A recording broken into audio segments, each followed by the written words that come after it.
ہاں بھائی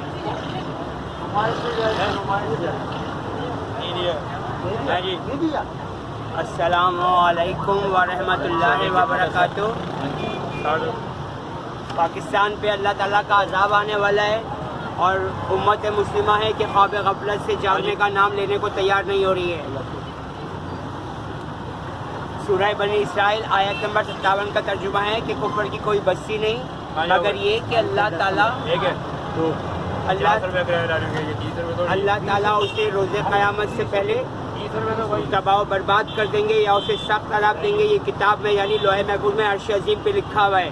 تو یہ عذاب خاص پاکستان پہ آنے والا ہے اور پاکستان کی خفیہ agencies ISI inter surveillance intelligence, MI military intelligence, NI naval intelligence, air force intelligence, IB intelligence bureau, FIA federal investigation agency اور FBI American federal bureau investigation اور انٹرپول برطانیہ انگلینڈ کی، ان تمام کو میں قرآن پاک سے اس بات کا پروف دے چکا ہوں۔ اور یہی وجہ ہے کہ برطانیہ اور امریکہ میں لوگ دھڑا دھڑ قرآن پاک پڑھ کر اللہ تعالیٰ کا شکر ہے کہ مسلمان ہو رہے ہیں، جبکہ پاکستان سے دین اسلام ختم ہوتا جا رہا ہے۔ اور اس کی وجہ یہ ہے کہ پاکستان میں یہودی بہت بڑی تعداد میں موجود ہیں۔ آج سے 5000 سال پہلے پاکستان اور ایران کے بارڈر پر ایک بستی تھی اور اس بستی میں دنیا کی پہلی پورن مووی یہودیوں نے بنائی تھی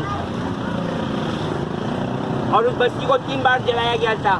اب اگر اللہ تعالیٰ ارحم الراحمین احکم الحاکمین پوری دنیا جہاں تمام کائنات تمام عالم کے اکیلے اللہ نے اگر عذاب دینا ہوتا تو ایک بار کا عذاب کافی ہو جاتا، لیکن چونکہ وہ یہودیوں کی بستی تھی اس لیے اسے آگ پہ 3 بار جلایا گیا۔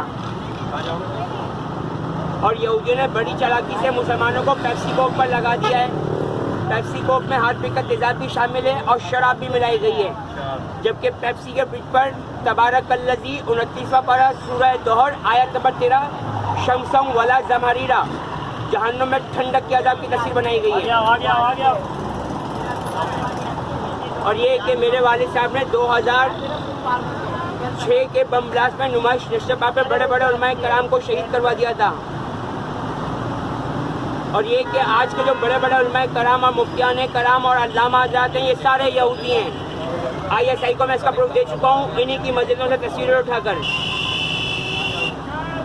کیونکہ ان کی مساجد میں قرآن پاک کی آیات ڈیزائنز کی شکل میں چھپی ہوئی ہیں، یا یہودیوں کا 6 کونے والا، 8 کونے والا، 4 کونے والا اور 12 کونے والا ستارہ بنایا گیا ہے۔ اور یہ کہ لال رنگ مسلمانوں پہ ہر صورت میں حرام ہے، جیسے شراب مسلمانوں پہ حرام ہے۔ لال رنگ خون کا رنگ ہے، لال رنگ شیطان کا رنگ ہے، شیطان غصے سے لال پیلا ہوتا ہے، اور لال رنگ قرآن پاک کی آیات کا ترجمہ بھی ہے کہ بغیر کسی شرعی عذر کے کسی بھی انسان کا خون بہانا اللہ تعالیٰ کو سخت ناپسند ہے۔ اسی طریقے سے کالا رنگ بھی قرآن پاک کی آیات اور اس کا ترجمہ ہے، اور سفید رنگ بھی، اور قرآن پاک کی آیات کا ترجمہ ہے کہ رات کے اندھیرے میں جو چیز آسمان پہ چڑھتی ہے اور جو چیز آسمان سے اترتی ہے اللہ تعالیٰ سب سے واقف ہے، سب کچھ جانتا ہے۔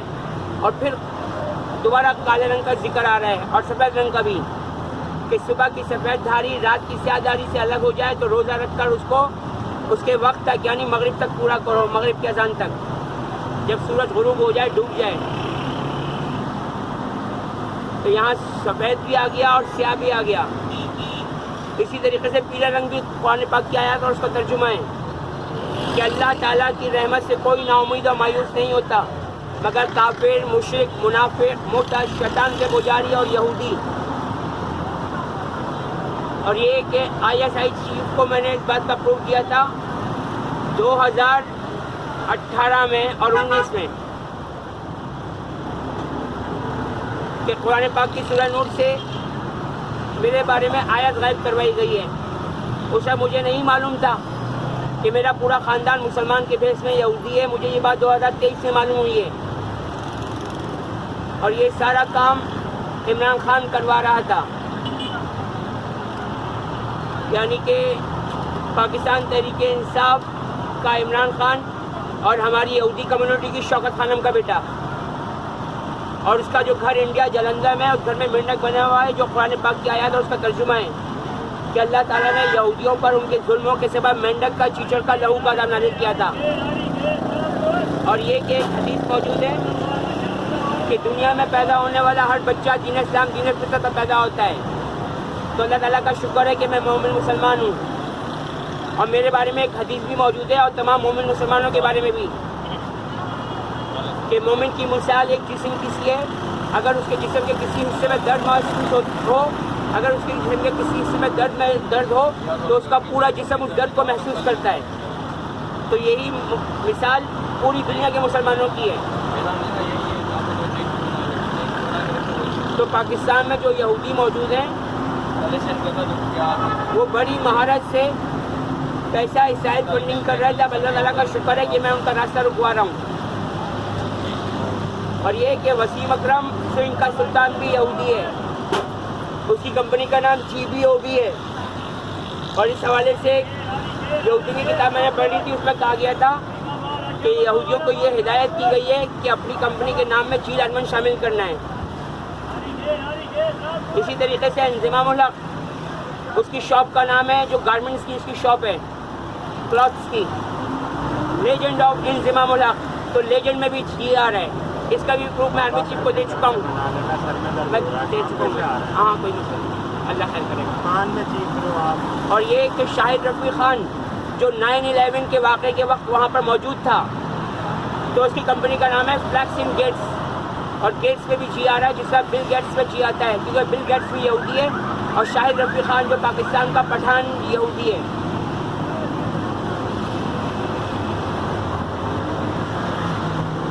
اور یہ کہ سیمی جمالی جو جنا اسپتال کی یہودن تھی, اس کو تعینات کروانے کے لیے میرے والد صاحب نے PTI چیئرمین عمران خان کے آرڈر پر 2018 میں دہلی کالونی میں بم بلاسٹ کروایا تھا. لیکن ڈاکٹر منظور میمن صاحب کی زندگی تھی, اللہ تعالیٰ نے ان کو زندگی دے کر ان یہودیوں کو ذلیل و رسوا کرنا تھا. تو ڈاکٹر منظور میمن صاحب وہاں سے وقت سے